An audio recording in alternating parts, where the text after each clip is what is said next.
योगीको आत्मकथा अध्याय 16 ग्रहहरूलाई शान्त पार्नु। मुकुन्द तिमी ज्योतिषीको खेउर किन लाउँदैन?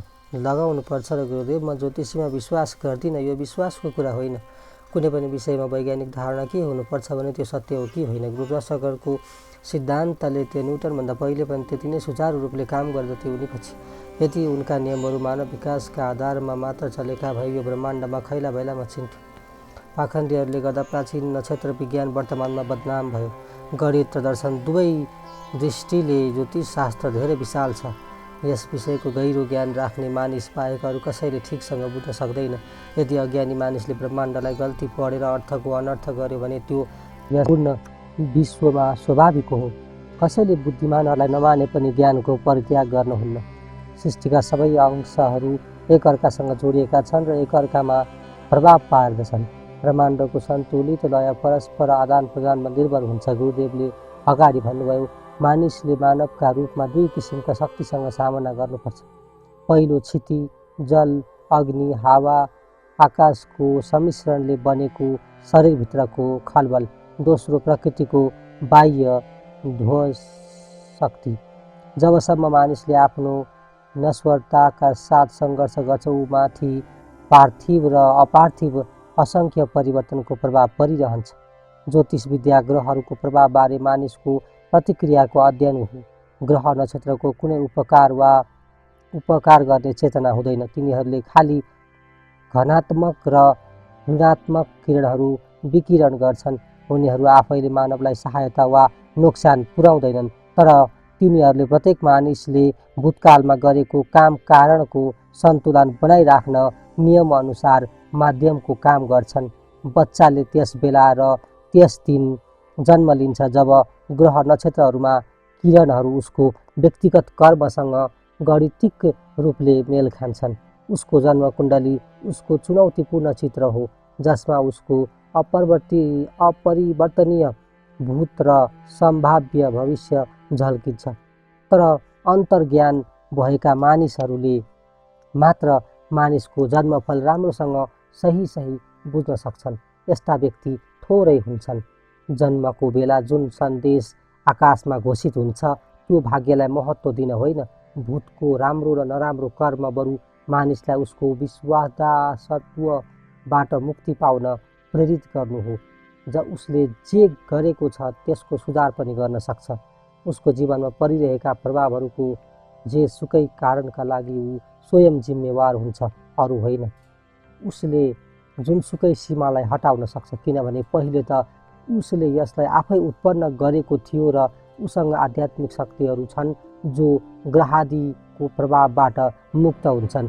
ज्योतिष विद्याका विषयमा अन्धविश्वासको धारणा भएकाले यसले हामीलाई यन्त्रको निर्देशनमा हिँड्ने दास जस्तो बनाइदिन्छ। यानि मानिसले ग्रहादिलाई जित्छ, अर्थात् आफ्नो भक्ति सृष्टिबाट सृष्टिकर्तातिर लगाउँछ। जति जति ऊ आत्मासँग ऐक्य स्थापित गर्छ त्यति नै भौतिक पदार्थको प्रभावबाट मुक्त हुँदै जान्छ। आत्मा चिरस्वतन्त्र छ। यो मर्दैन, किनभने यसले जन्म पनि लिँदैन। यसलाई ग्रह नक्षत्रहरूले प्रभावित गर्न सक्दैनन्। मानिस आत्मा हो र यसको एउटा शरीर हुन्छ। जब यसले आफ्नो अस्तित्व बोध गर्छ तब यसले समस्त अनिवार्य ढाँचालाई पछाडि छाडिदिन्छ। जबसम्म ऊ आत्मा विस्मृतिको साधारण अवस्थामा अल्मलिरहन्छ तबसम्म प्राकृतिक नियमहरूको सूक्ष्म बन्धनमा रहन्छ। ईश्वर सुस्वरता हुन्। उनीसँग ऐक्य स्थापित गर्ने भक्तले कहिले पनि नराम्रो काम गर्न सक्दैन। उसका क्रियाकलापहरू ज्योतिषीय नियमअनुसार सही र समयअनुसार हुन्छन्। गहिरो प्रार्थना र ध्यानपछि ऊ दिव्य चैतन्यसँग सम्पर्कमा आउँछ। आन्तरिक रक्षा गर्ने यस शक्तिभन्दा ठुलो शक्ति अरू कुनै छैन। त्यसो भए गुरुदेव, तपाईँ मलाई ज्योतिषीय केयुर लगाउन किन भन्नुहुन्छ? धेरै बेर चुप लागेपछि मैले यो प्रश्न सोध्ने साहस गरेँ। मैले श्री युक्तेश्वरजीको ज्ञानपूर्ण व्याख्यालाई बुझ्ने कोसिस गरेँ, जसमा मेरा लागि एकदम नयाँ विचारहरू थिए। यात्रीले आफ्नो गन्तव्य ठाउँमा पुगेपछि मात्र नक्सालाई फ्याँकेमा त्यो उचित हुन्छ। यात्राको अवधिमा उसले जुनसुकै सुविधाजनक छोटो गोरेटोको फाइदा लिन्छ। प्राचीन ऋषिहरूले मानिसको मायामा भट्किने समयलाई छोट्याउने अनेक उपाय पत्ता लगाए। कर्म फलका केही कौशलपूर्ण पक्षहरू छन् जसलाई ज्ञान शक्तिले अनुकूल बनाउन सकिन्छ। मानिसका सबै कष्टहरू कुनै न कुनै विश्व विधानको उल्लङ्घनले उत्पन्न हुन्छन्। शास्त्रहरूले भनेका छन् कि ईश्वरको सर्वशक्ति सत्ताको अवहेलना नगरिकन मानिसले प्राकृतिक नियमको पालना गर्नुपर्छ। उसले भन्नुपर्छ, प्रभु, म तिमीमाथि विश्वास गर्छु र थाहा छ कि तिमीले मेरो रक्षा गर्नेछौ, तर म पनि यथाशक्य मैले गरेका भुलहरू सुधार्नेछु। धेरै प्रकारले प्रार्थनाद्वारा, आत्मबलद्वारा, योग ध्यानद्वारा, सन्तहरूसँग सत्सङ्ग गरेर, ज्योतिषीय केयूर धारण गरेर भूतकालका भुलहरूले नराम्रो प्रभावलाई कम गर्न सकिन्छ वा नष्ट गर्न सकिन्छ। जसरी घरमा तामाको छड लगाएर चट्याङबाट सुरक्षा गर्न सकिन्छ, त्यसै गरी शरीर रूपी मन्दिरलाई अनेक तरिकाबाट रक्षा गर्न सकिन्छ। विद्युतीय र चुम्बकीय किरणहरू आकाशमा निरन्तर सञ्चरण गरिरहन्छन्। तिनीहरूले मानिसको शरीरलाई राम्रो वा खराब रूपले प्रभाव पार्छन्। युगौँ पहिले हाम्रा ऋषिहरूले सूक्ष्म ब्रह्माण्डीय प्रभावका नराम्रा गुणको सामना गर्ने उपायका बारेमा सोचेका थिए। ऋषिहरूले पत्ता लगाए कि शुद्ध धातुहरूले आकाशीय किरणहरू निकाल्छन् जसले ग्रहहरूको प्रतिकूल प्रभावलाई नष्ट गरिदिन्छ। केही पात बिरुवाका समिसन पनि लाभदायक पाइएका छन्। यी सबैमा सबभन्दा असरदार हुन्छ त्रुटिहीन विशुद्ध रत्न जसको तौल 2 क्यारेटभन्दा कम नहोस्। ज्योतिषको निवारक प्रयोगबारे भारत बाहिर धेरै कम अध्ययन गरेको छ। यो कुरा धेरै कमलाई थाहा छ कि उचित रत्न, धातु र वनस्पतिक सामग्रीबाट कुनै फाइदा हुँदैन यदि तिनको तौल चाहिने मात्रामा छैन। निवारक वस्तु छालालाई छोएर लगाइँदैन भने। गुरुदेव, म अवश्य तपाईँको सल्लाह मानेर केयूर धारण गर्छु। ग्रहहरूलाई जित्ने विचारले म जिल्ला परेको छु। सामान्य उद्देश्यका लागि सुन, चाँदी र तामा मिसिएको केयूर लगाउने म राय दिन्छु, तर विशेष उद्देश्यका लागि तिमी चाँदी र सिसा मिश्रित केयूर लगाऊ। श्रीक्तेश्वरजीले सावधानीपूर्वक निर्देशन दिनुभयो। गुरुदेव, विशेष उद्देश्य भन्नाको तात्पर्य के हो? मुकुन्द, ग्रहहरूले तिमीमाथि चाँडै नै कुदृष्टि राख्ने भएका छन्। नडराऊ, तिम्रो रक्षा गरिनेछ। 1 महिना जतिमा तिम्रो कलेजोले तिमीलाई धेरै दुःख दिनेछ। बिरामी 6 महिनासम्म चल्ने भएको छ, तर ज्योतिषीय केयूरले यसलाई घटाएर 24 दिन गरिदिनेछ। भोलिपल्टै मैले बाडा कहाँ गएर केयूर किनेर लाउन थालेँ। मेरो स्वास्थ्य राम्रो थियो। गुरुदेवको भविष्यवाणी मेरो दिमागबाट हरायो। उहाँ श्रीरामपुरबाट बनारस हिँड्नुभयो। हाम्रो कुराकानी भएको 30 दिनपछि मलाई अचानक कलेजो भएको ठाउँतिर दुख्यो। त्यसपछि मैले कयौँ हप्तासम्म म असह्य पीडाले छटपटिएँ। गुरुदेवलाई हैरानी नदिने विचारले मैले यस कष्टदायक परीक्षालाई एक्लै सहन गर्ने सोचेँ। तर 23 दिन शास्ति खाएपछि मेरो सङ्कल्प टुट्यो। म बनारस जाने गाडीमा सवार भएँ। श्रीक्तेश्वरजीले सधैँझै मेरो हार्दिक स्वागत गर्नुभयो, तर मलाई मेरो कष्टबारे बताउने एकान्तमा बस्ने मौका दिनुभएन। त्यो दिन धेरै भक्तहरू गुरुदेवको दर्शन मात्र गर्न आएका थिए। बिरामी र बेवास्ताका कारण म एउटा कुनामा बसिराखेँ। रातिको खानापछि जब सबैजना बिदा भए अनि मात्र मैले मौका पाएँ। गुरुदेवले मलाई अष्टकोणीय बरन्डामा बोलाउनु भयो। तिमी अवश्य आफ्नो कलेजोमा गडबडी भएर आएका हौ। श्रीक्तेश्वरजीले मतिर हेर्दै नहेरी जुनेली उज्यालोमा यताउता टहलिरहनु भयो। म हेर्छु, तिमी 24 दिनदेखि बिरामी छौ, होइन त? हो गुरुदेव, मैले सिकाएको पेटको व्यायाम गर। यदि गुरुदेवले मेरो दुखाइ थाहा पाउनुभएको भए व्यायाम गर्न किन भन्नुहुन्न थियो होला? जे होस्, मैले उहाँको आदेश मान्ने अलि प्रयास गरेँ। तिमी भन्छौ तिमीलाई दुख्छ, म भन्छु दुख्दैन। यस्तो बेमेल कुरा कसरी हुन सक्छ? गुरुदेवले मतिर प्रश्नसूचक दृष्टिले हेर्नुभयो। म विस्मत भएँ अनि सन्चो भएको आनन्दको अनुभव गरेँ। जुन पीडाले मलाई हप्तौँ निदाउन दिएको थिएन, त्यसको लेस मात्र पनि थिएन। श्रीक्तेश्वरजीको बाणीले कष्ट यसरी हरायो कि कहिल्यै छँदै थिएन। म गुरुदेवका पाउमा कृतज्ञतापूर्वक ढोग्न थालेँ, तर उहाँले मलाई तुरुन्त रोक्नुभयो। केटाकेटीपन नगर, उठ र गङ्गाजीमा जुनको सौन्दर्यको आनन्द ल्याऊ। गुरुदेवका आँखा प्रसन्नताले टल्किरहेका थिए जब म उहाँ छेउ चुपचाप उभिरहेको थिएँ। उहाँको भाव मैले के बुझेँ भने मेरो दुखाइ निको पार्ने भगवान हुन्, उहाँ होइन। म अझै पनि चाँदी र सिसा मिसिएको भारी केयूर लगाउँछु, त्यस दिनको स्मृति चिन्ह स्वरूप।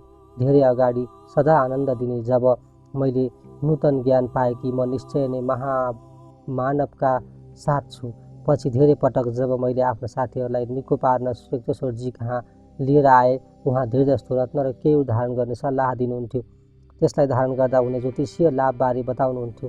केटाकेटीदेखि नै ज्योतिष र विद्याबारे मेरो नराम्रो धारणा थियो। केही त यस कारणले कि म देख्ने धेरै जस्तो मानिस अन्धविश्वासले यसमा आस्था राख्छन् र आंशिक रूपले एउटा भविष्यवाणीले जो मेरा पारिवारिक ज्योतिषीले गरेका थिए, तिमीले 3 चोटि विवाह गर्नेछौ, 2 पल्ट विदुर हुनेछौ। म यस विषयमा घोरिन्थे र आफूलाई एउटा बोको जस्तो ठान्थे, जसको बलि 3 वटा विवाह रूपी वेदीमा दिने भएको छ।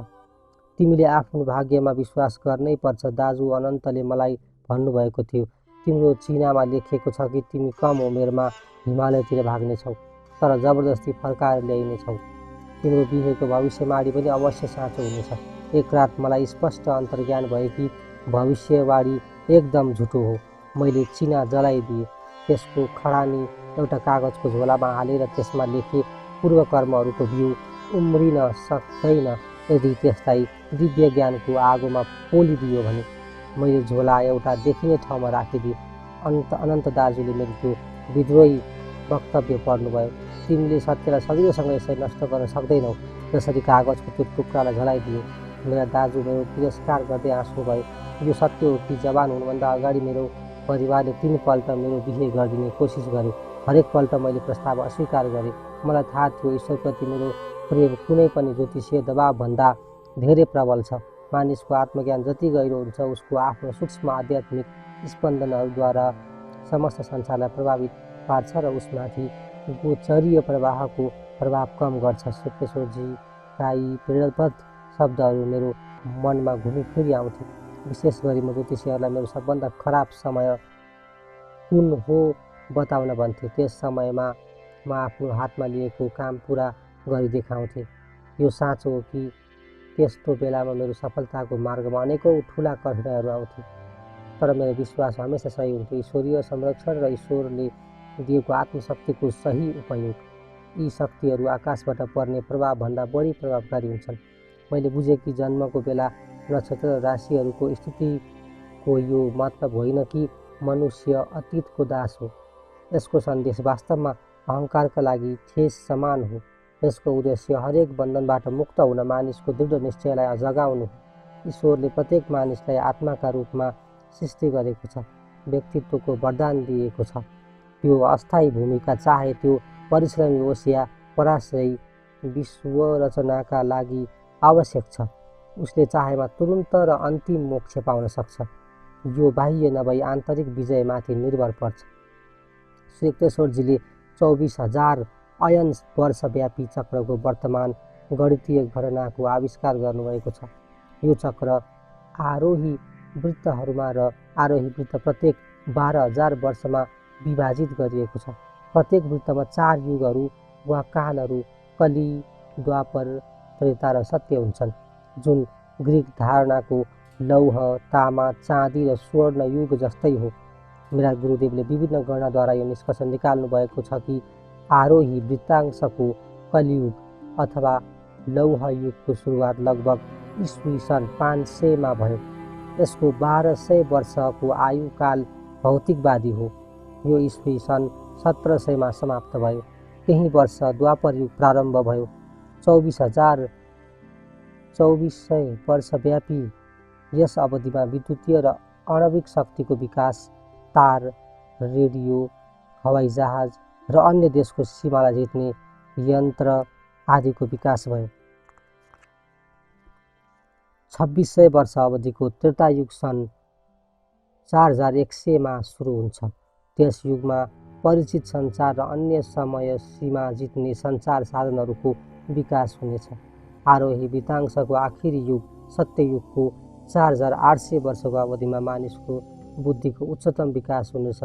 उसले दैवी योजनाअनुसार सम्यकता राखेर काम गर्नेछ। त्यसपछि 12,000 वर्षको अवरोही वृत्तांश प्रारम्भ हुन्छ। 4800 वर्षको आरोही स्वर्ण युगको प्रारम्भ ईस्वी सन् 12,500 मा हुन्छ र मानिस बिस्तारै अज्ञानतिर डुब्न थाल्छ। यी चक्रहरू प्राकृतिक जगतको विषमता र सापेक्षताको परिचायक मायाको शाश्वत फेरो हुन्। मानिस जसो सृष्टिको दैत्यताको बन्धनबाट निस्किन थाल्छ, उसलाई सृष्टिकर्ताका साथ आफ्नो अखण्ड एकताको चैतन्य ज्ञान हुँदै जान्छ। गुरुदेवले ज्योतिषशास्त्रको मात्र होइन, संसारका शास्त्रहरूबारे पनि मेरो ज्ञान बढाइदिनु भयो। गुरुदेव आफ्नो सफा बुद्धिरूपी टेबुलमाथि पवित्र शास्त्रहरू राखेर तिनीहरूलाई अन्तर्ज्ञानको तार्किक छुरीले चिरफार गर्न समर्थ हुनुहुन्थ्यो र महापुरुषले गरेका टीका भविष्यहरूमा गरिएका त्रुटिपूर्ण व्याख्याहरूलाई ठिक रूपले प्रस्तुत गर्नुहुन्थ्यो। नाकको अग्रभागमा दृष्टि केन्द्रित गर। भगवत गीताको श्लोकको यो गलत व्याख्या प्राच्य विद्वानहरू र पाश्चात्य अनुवादकहरूले समान रूपले मान्यता दिएको कुरालाई गुरुदेव हास्यपूर्ण आलोचना गर्नुहुन्थ्यो। एउटा योगीको बाटो एकाङ्गी हुन्छ, उहाँले भन्नुभयो, त्यसैले उसलाई पनि बाङ्गा आँखा भएको बनाइदिने सल्लाह किन दिनु। नासिकाग्रको वास्तविक अर्थ हो नाकको मूल। नाकको अग्रभाग टुप्पो होइन, नाकको मूल दुई आँखी भाउका बीचमा हुन्छ। आध्यात्मिक दृष्टिको केन्द्र एउटा सङ्ख्या सूत्र छ। ईश्वर सिद्धि, सृष्टिको मालिक, अग्निगम अर्थात् ईश्वरको प्रमाण छैन। यसै एक सूत्रका आधारमा धेरजसो विद्वानहरू सबै दर्शनशास्त्रलाई अविनाशरवादी भन्छन्। यो सूत्र अनिश्वरवादी होइन। श्वेतेश्वरजीले स्पष्ट पार्नुभयो। यसले यति मात्र बुझाउँछ कि त्यस अज्ञानी मानिसका लागि जो आफ्नो सबै निर्णयका लागि आफ्ना इन्द्रियहरूमाथि भर पर्छ, ईश्वरको प्रमाण अज्ञात रहनुपर्छ। यसले उसका लागि ईश्वरको अस्तित्व छैन। सच्चा असङ्ख्य अनुयायीहरू ध्यानबाट उत्पन्न अधिक अन्तर्ज्ञानबाट थाहा पाउँछन् कि ईश्वर विद्यमान र जान्न योग्य दुवै छन्। गुरुदेव क्रिस्चियन बाइबलको पनि राम्रो व्याख्या गर्नुहुन्थ्यो। इसाई धर्म सम्प्रदायबाट अज्ञाती हिन्दू धर्मगुरुहरूबाट मैले बाइबलको अमर सत्यलाई जान्न सकेँ र इसामसिंहको वाणीमा निहित सत्यलाई बुझ्न सकेँ। निश्चय नै अत्यन्त रोमाञ्चकारी र अचल वाणी। स्वर्ग र पृथ्वीको लोप हुन सक्छ, तर मेरो वाणी लोप हुन सक्दैन। भारत महान गुरुहरूले आफ्नो जीवन जिजस क्राइस्टको जस्तै दिव्य आदर्शमा ढाले। यी महापुरुषहरू उनका घोषित बन्धुबान्धव हुन्, जसले मेरा पिताजीको जो स्वर्गमा छन् चाहनाको पालना गर्छन्, तिनै मेरा भाइ बहिनी र आमा हुन्। क्राइस्टले भने, यदि तिमीले मेरो वचनको पालना गर्यौ भने तिमी निश्चय नै मेरा शिष्य बन्नेछौ अनि तिमीले सत्यलाई चिन्नेछौ र सत्यले तिमीलाई मुक्ति दिनेछ। सबै जीवनमुक्त स्वयंका स्वामी भारतका योगी क्राइस्टहरू अमर बन्धुत्वका एक अंश हुन्, जसले परमपिताको मुक्तिदायी ज्ञान प्राप्त गरेका छन्। एडम र इभको कथा मैले बुझ्न सकिनँ। यस उदाहरणलाई बुझ्न आफ्नो प्रारम्भिक सङ्घर्षको बेला मैले त्यो टिप्पणी अलि आवेशमा आएर गरेँ। ईश्वरले दोषी दम्पतिलाई मात्र सजाय नदिएर भावी पिँढीहरूलाई पनि किन सजाय दिए? मेरो अज्ञानभन्दा मेरो उग्रता देखेर गुरुदेवलाई हाँसो उठ्यो। सृष्टिको कथा गहिरो सङ्केत हो, यसलाई शाब्दिक व्याख्या गरेर बुझ्न सकिँदैन। उहाँले स्पष्ट गर्नुभयो, यसमा उल्लेखित जीवन वृक्ष मानव शरीर हो। मेरुदण्ड उल्टो रूप जस्तो छ। मानिसको कपाल यसका जरा हुन्। अन्तर्ब्राही र बहिर्ब्राही नाडीहरू हाँगा हुन्। स्नायुतन्त्र रुखमा अनेक प्रकारका फल फल्छन्, अर्थात् रूप, रस, गन्ध, स्पर्शको इन्द्रियानुभूति हुन्छ। यी सबको उपभोग गर्ने मानवलाई छुट थियो, तर उसलाई शरीरको माध्यममा स्थित स्याउको सङ्केतात्मक काम सुख उपभोग गर्न मनाइ थियो। सर्प भनेको हुर्किएर बसेको मेरुदण्डको शक्ति हो, जसले काम वासनालाई उत्तेजित गर्छ। एडम विवेक हो, इव संवेदना हो। जब मानिसको भावना वा इव चैतन्यमाथि कामेच्छाले प्रभावित गर्छ, उसको एडम वा विवेक नष्ट हुन्छ। ईश्वरले मानव जातिको निर्माण आफ्नो इच्छा शक्तिले स्वास्नी मानिस र लोग्ने मानिसको रूप दिएर गरे। उनले यस नयाँ जातिलाई त्यस्तै पवित्र वा दैवी रीतिले सन्तान पैदा गर्न शक्ति पनि दिए। अहिलेसम्म परमात्माको सृष्टिवेष्टि रूपमा आन्तरिक प्रेरणाद्वारा बाँधिएका र विवेक शक्ति नभएका पशुहरूसम्म सीमित थियो। ईश्वरले पहिले मानव शरीर बनाएर सङ्केतात्मक रूपले एडम र इभी भनी बोलाए। उनीहरूको क्रमिक विकासका लागि ईश्वरले दुई पशुहरू दिव्य सत्व स्थापित गरे। एडम अथवा पुरुषका विवेक तथा बसास्ने मान्छेमा भावना प्रधानता रह्यो। यसरी दैत्य भावना वा ध्रुवीकरण यस प्राकृतिक जगतमा अभिव्यक्त हुन थाल्यो। जबसम्म मानवमा पशु प्रवृत्ति भएको सर्पशक्ति वा काम वासनामा अल्झिँदैन, तबसम्म विवेक वा भावना परस्पर सहयोगात्मक आनन्दको स्वर्गमा बास गर्छन्। त्यसैले मानव शरीर पशुहरूबाट क्रमिक विकास भएर मात्र बनेको होइन, तर ईश्वरले आफ्नो विशिष्ट कृतिका रूपमा उत्पन्न गरेका हुन्। पशु शरीर दिव्य भावको अभिव्यक्तिका लागि अपरिपक्व थियो। मानिसलाई बेजोड सर्वज्ञानी सहस्रदल कमल भएको दिमाग र पूर्ण जागृत षड्चक्र भएको मेरुदण्ड प्रदान गरे। प्रथम सृष्टि गरिएको युगलमा विद्यमान ईश्वर वा ईश्वरतत्त्वले उनीहरूलाई काम वासना बाहेक अरू सबै मानवीय इन्द्रिय अनुभूतिहरूको उपभोग गर्न आज्ञा प्रदान गरेका थिए। यिनीहरूलाई निषेध गरियो, नत्र मानव जातलाई निम्न पशुवत वंशवृद्धिको प्रक्रियाको जालमा बाँधेर राख्यो। मानिसको अवचेतन मनमा स्थित पशु प्रवृत्तिलाई पुनः जागृत नगर्ने चेतावनीमाथि ध्यान नदिई सन्तोषपतिको पशुवत बाटो लिएकाले एडम र इभ पूर्ण मानवको स्वाभाविक स्वर्गिक आनन्दबाट तल खसे। जब यिनीहरूले थाहा पाए कि तिनीहरू नाङ्गै छन्, तिनीहरूको अमरत्वबोधको चेतना हराई ईश्वरले सावधान गर्दा गर्दै पनि उनीहरू भौतिक नियमको अधीनमा भए, जसमा शारीरिक जन्मपछि शारीरिक मृत्यु अनिवार्य छ। सत असतको ज्ञान जुन इभलाई सर्पले दिने वाचा गरेको थियो, त्यसको तात्पर्य दैत्य भाव र विषमतासँग छ, जुन सबै नश्वर मानवले मायाको वशमा रहेर अनुभव गर्नुपर्दछ।